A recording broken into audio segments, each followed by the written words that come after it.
Hello everyone, আমি advocate ইনজো মামুল হক পরাগ বলছি। একটা বিষয় আমার কানে এসে পৌঁছচ্ছে, সেটা হলো যাদের নাম এসআইআর 2026-এ ডিলিট হয়ে গেছে বা যাদের নামগুলো ডিলিট হবার পরে pending before the appellate tribunal, তাদের নাকি রেশন বন্ধ হয়ে যাবে। আবার এরকমটাও শুনতে পাচ্ছি যে পশ্চিমবঙ্গ সরকারের পক্ষ থেকে যে অন্নপূর্ণা ভাণ্ডারের যেটা বিশেষ সহায়তা প্রকল্প দেওয়া হচ্ছে, তারও নাকি টাকা যারা পাচ্ছেন সেই সমস্ত টাকাগুলোও নাকি দেওয়া বন্ধ হয়ে যাবে। কেন? যেহেতু আপনাদের নামটা ডিলিট হয়ে গেছে, সে কারণে। এরকম কথা কিন্তু প্রচুর আমার কানে আসছে বা অনেকে আমাকে ফোন করেও বলছেন। তারা একটা ভীত ভীত কণ্ঠে সেই কথা বলছে যে এরকমটা কি হয়ে যাবে।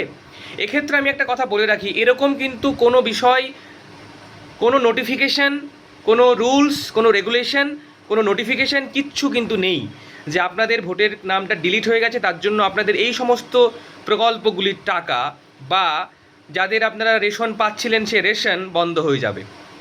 আবার অনেকে এরকমও বলছেন যে হয়তো ব্যাঙ্ক অ্যাকাউন্টও আপনাদের আস্তে আস্তে বন্ধ হয়ে যাবে, কেননা আপনাদের নামটা ডিলিট হয়েছে তার জন্য। কিন্তু এক্ষেত্রে আমি একটা কথা বলে রাখি, যেটা ডিলিট হয়েছে তার রেসপেক্টে কিন্তু অ্যাপিলেট ট্রাইব্যুনালে অ্যাপিল ফাইল করা হয়েছে এবং সেই অ্যাপিলটা কিন্তু স্টিল পেন্ডিং রয়েছে। তাই আমার যেটা মনে হচ্ছে যে এখন যে সমস্ত বিষয়গুলো ছড়াচ্ছে যে ভোটের লিস্ট তাদের অ্যাকচুয়ালি ভোটের নাম ডিলিট হয়ে গেছে, ডিলিউশন হয়েছে ফ্রম দ্য ইলেকটোরাল রোল, তাদের নাকি এরকমভাবে সব কিছু বন্ধ হয়ে যাবে। কখনও ব্যাঙ্ক অ্যাকাউন্ট বন্ধ হয়ে যাবে এরকম শুনছি, কখনও রেশন কার্ড, কখনও রেশন বন্ধ হয়ে যাবে, কখনও অন্নপূর্ণা ভাণ্ডারের টাকা দেওয়া বন্ধ হয়ে যাবে, এরকম প্রচুর কথা আসছে।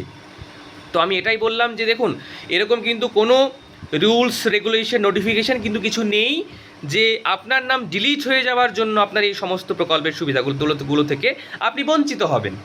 তাই এই ভিডিওর মাধ্যমে আমি এটা জানাতে চাইছি এবং আপনারা কোথা থেকে কি শুনছেন সেটা অবশ্যই কমেন্ট করে জানাবেন।